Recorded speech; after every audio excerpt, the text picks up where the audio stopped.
Assalamualaikum warahmatullahi wabarakatuh. Kembali lagi dengan Histori Tanah Kayong di sini.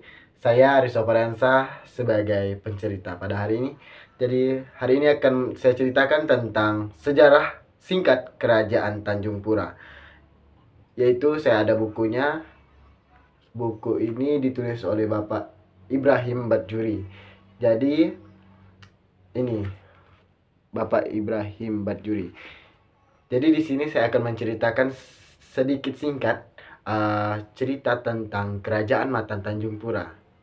Oke? Tonton videonya sampai habis.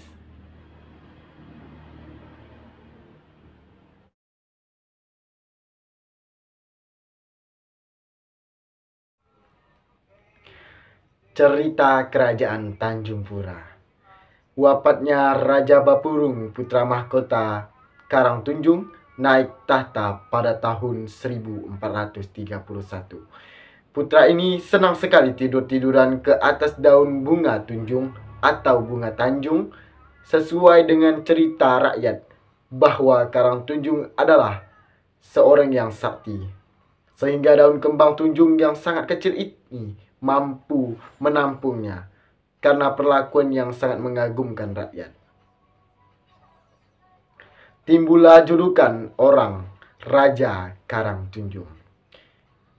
Inilah salah satu penyebab kerajaan yang di bawah kekuasaannya dinamai orang Kerajaan Tunjung. Kemudian disempurnakan kerajaannya menjadi Tanjung Pura atau Matan Tanjung Pura. Raja Karangtunjung dijuluki juga sebagai penembahan Pudong Perasap atau Tuntong Asap. Karena selama pemerintahannya, rakyat diperintahkan membongkar hutan serta membakarnya. Siang malam nyala dan asap api tak kunjung padam. Kerajaannya menitik beratnya kehidupannya rakyat pada usaha agraris. Penembahan Karangtunjung wafat pada tahun 1501. Pemerintahannya digantikan oleh putranya bernama Penembahan Kalahirang. Penembahan Kalahirang telah berusaha mengejar kemakmuran rakyatnya dan memperluas daerah kekuasaannya. Kerajaan Tanjung Pura di zamannya telah berkembang meluas di utara perbatasan sampai ke Tanjung Datok, di selatan perbatasan sampai ke Tanjung Puting. Konon di kedua batas ini masih tetap terpancang pal atau tonggak tanda batas daerah. Di timur terbatas sampai ke Sintang, dan di sebelah barat perbatasan mencapai Pulau Tujuh dan Karimata. Melihat batas tersebut, nyatalah luas daerah hukum pemerintahan Kerajaan Tanjung Pura hampir meliputi seluruh provinsi Kalimantan Barat dewasa ini. Hubungan dagang dengan daerah lainnya seperti Raja Makala, Iskandar Syah, dengan Kerajaan Mojopatih pun selalu ada saja pertukaran antara barang jadi dari daerah luar dengan barang hasil hutan dari Kerajaan Tanjung Pura. Pada tahun 1502, Penembahan Bandala naik tahta Kerajaan Tanjung Pura. Beliau mengalihkan perhatian rakyatnya ke arah kerajaan maritim. Dengan armada yang kuat dibentuknya dan lengkap dengan persenjataan, berlayarlah kapal-kapalnya pergi pulang ke Banjarmasin dan Brunei. Dalam perjalanan cerita rakyat, Penembahan ini mempunyai kekuatan maritim yang ampuh. Ia berani menyerang Pulau Karimata. Kerajaan Karimata akhirnya tunduk dalam pemerintahannya. Untuk menghalang-halangi serangan ulangan, beliau menggunakan siasat kawin.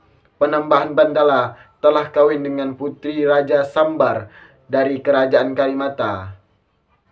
Siasat yang telah berkhasiat dan telah menciptakan alam perdamaian dalam rasa kekeluargaan antara keduanya dan untuk selamanya. Wafatnya Penembahan Bandala, tahta kerajaan diserahkan kepada Sibiring Mambal, bergelar Penambahan di Barok. Karena putra mahkota Sorgi alias Giri Kusuma masih di bawah umur, Sibiring Mambal bergelar Penambahan di Barok lah memangku jabatan sejak tahun 1538 sampai dengan tahun 1550 Masehi. Sejak pemerintahan Sibiring Mambal inilah tercipta Raja Sehari. Maksudnya, bila mana seorang raja meninggal dunia, selama belum ada pengangkatan raja, untuk sementara keturunan Sibiringlah yang menampungnya. Setelah Giri Kusuma dewasa, maka kerajaan diserahkan dan beliau dinobatkan naik tahta. Giri Kusuma dikawinkan dengan seorang putri dari kerajaan Landak yang bernama Ratu Masjaintan. Dalam perkawinan mereka telah dikaruniai 3 orang anak dengan nama masing-masing. 1. Pangeran Iranata. 2. Ratu Surya Kusuma. 3. Raden Lekar. Menurut tulisan Pangeran Adi yang tertulis dengan huruf Arab dalam bahasa Melayu dan dibacakan oleh Basuni, penyimpan tulisan tersebut, bertempat tinggal di Kampung Pajalan, Kecamatan Melanu. Pada masa Giri Kusuma atau Penembahan Sorgi atau Sorong, datanglah sebuah kapal masuk pelabuhan Sukadana. Mulanya kapal tersebut disangka musuh. Seluruh pasukan dikerahkan untuk siap menghancurkannya. Tapi untunglah dari kejauhan seorang dari kapal itu keluar memberi alamat baik kepada Raja Sorgi. Agak kering guys. Atau Giri Kusuma. Dengan demikian kapal tidak dipegapakan, dibiarkan berlabuh dengan aman. Benar sekali mendarat, pendatang tersebut diundang ramah dan diinterview dengan ramah pula. Dengan tegas dan tenang ia mengaku ia bernama Syekh Husin, bukan Syekh Habib Husin beragama Muhammad, yang dimaksudnya agama Islam. Mulai waktu itu kerajaan Tanjung Pura mengenal agama Islam. Raja Sorgi alias Giri Kusuma sangat setuju dengan pengembangan agama yang baik perlakuannya. Syekh Husin diberi kesempatan beristirahat, sementara raja berunding dengan segala menteri dan kepala rakyat kerajaan Tanjung Pura. Tidak berapa lama Syekh Husin berada di Sukadana, kerajaan Tanjung Pura. Beliau dikawinkan dengan anak sepupu Raja Giri Kusuma. Dalam perundingan, bila Syekh Husin mendapatkan anak laki-laki dan Raja Giri Kusuma maksud kami mendapatkan anak perempuan atau sebaliknya, maka kita akan kawinkan. Karena mereka itulah yang akan menjadi pewaris kerajaan nanti. Sewaktu istri Syekh Husin sedang mengandung, berniatlah beliau pulang sementara ke Mekah dengan pesan, jika lahir anaknya nanti seorang lelaki, namakanlah ia Syarif Hasan. Benarlah, kemudian sampai waktunya, lahirlah seorang putra yang diberi nama Syarif Hasan. Semasa Raja Giri Kusuma lanjut usianya, Syarif Hasan ditunjuk beliau untuk mengganti tahtanya. Dalam pelantikan ini telah dihadiri oleh seluruh anak jajahannya. Undangan dari luar negeri pun hadir, seperti dari Inggris, Portugis, Kamboja, Johor, Riau, Palembang, Banjar, Makassar, dan kerajaan dari Jawa juga turut menghadirinya, serta turut memeriahkan pelantikan dengan membunyikan meriam mereka masing-masing pada waktu pelantikan pun. Pada waktu pelantikan pun hadir juga 2 orang dari Mekah, Tuan Syekh Baraun dan Tuan Syekh Syamsuddin. Keduanya telah membawa surat gelar yang dibacakan oleh Tuan Syekh Baraun. Surat berisi dan menyebutkan gelar Sultan Aliuddin sebelum Sultan Aliuddin memerintah. Dikala Giri Kusuma wafat, pemerintahan dilangsungkan oleh Ratu Mas Jai Intan dengan gelar Ratu Sukadana. Pada tahun 1604, di masa Ratu Sukadana yang memerintah, Kompeni Belanda datang mengunjungi Sukadana mohon mengadakan hubungan dagang. Mereka beralasan untuk membeli Intan. Pada waktu itu, Ratu Sukadana tertawan karena kalah perang. Kerajaan Tanjung Pura dipimpin oleh seorang raja wanita, Panembahan Air Mala atau Air Male. Bangkit muncul ke panggung pemerintahan. Beliau telah memperbanyak kapal-kapal dagang yang milir mudik mengangkut hasil bumi. Di zaman inilah Bau Reksa, Bupati Kendal dengan ekspedisi Mataram menyerang kerajaan Tanjung Pura di Sukadana pada tahun 1622. Pada tahun yang sama bangkitlah Sultan Aliuddin memegang tampuk pimpinan kerajaan. Sultan Aliuddin juga disebut orang Sultan Zainuddin, putra mahkota, naik tahta pada tahun 1659 sampai 1717 Masehi.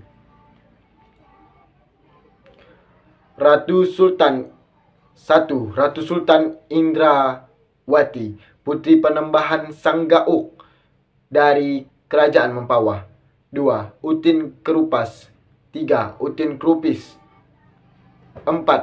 Nyai Kendi, asli putra Daya Batu Lapis. Perkawinan bersama Ratu Mas Indrawati, lahirlah seorang putri bernama Putri Kesumba, bergelar Ratu Agung Sunuhun. Kemudian dikawinkan dengan Upu Daeng Menambon dari Kerajaan Luwuk, Sulawesi. Dengan permaisurinya Nyai Kendi berputrakan 2 orang, Pangeran Mangkurat dan Pangeran Ratu, bergelar Pangeran Ratu Agung. Pangeran Mangkurat yang kemudian bergelar Sultan Dirililaga, berkerajaan di Hulumatan. Setelah beliau wafat, kerajaan dilanjutkan oleh putranya Kamaluddin, kemudian bergelar Sultan Mu'azziddin. Setelah mengangkatnya, dijuluk orang marhum Tiang Tiga. Dalam pimpinan Sultan Muhammad Zainuddin, kerajaan Tanjung Pura tetap aman dan makmur. Pengembangan agama Islam semakin meluas. Untuk mengembangkan agama Islam, oleh beliau dikhususkannya biaya istimewa, sehingga bagi penyebar agama Islam yang datang dari luar daerah memanggilnya Amirul Mukminin. Persahabatan dengan Sultan Brunei dan Sultan Sulaiman dari Johor dipererat, terutama dalam penyebaran demi berkembangnya agama Islam. Dalam pemerintahan kerajaan Sultan Muhammad Zainuddin dibantu oleh saudaranya Panembahan Agung. Panembahan Agung mempunyai anak sebagai berikut. Ratu Malaya bersuamikan Daeng Mataku. Utin Raya bersuamikan Tuan Haji Hupas atau Hafiz. Raden Sakar berkedudukan di Pulau Sambu, bergelar Pangeran Sambu. 4. Gusti Aziz. 5. Pangeran Surya berputrakan Gusti Mursal. 6. Tiak Rangi. 7. Ayahanda Pangeran Marta. Jadi itulah cerita kerajaan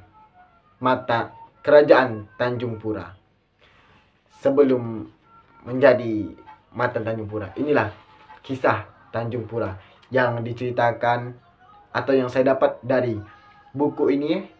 Ini adalah bukunya, buku sejarah Matan Tanjung Pura. Tanjung Pura, sejarah singkat Kerajaan Tanjung Pura. Ini buku ini ditulis oleh Bapak Ibrahim Badjuri. Ini fotonya. Dan di sini tidak hanya dikisahkan tentang kerajaan sejarah singkat Kerajaan Tanjung Pura, tapi diceritakan juga kerajaan-kerajaan yang asal usulnya dari Kerajaan Tanjung Pura. Oke, cukup itu. Terima kasih. Assalamualaikum warahmatullahi wabarakatuh. Jangan lupa subscribe, like, komen, dan share video ini.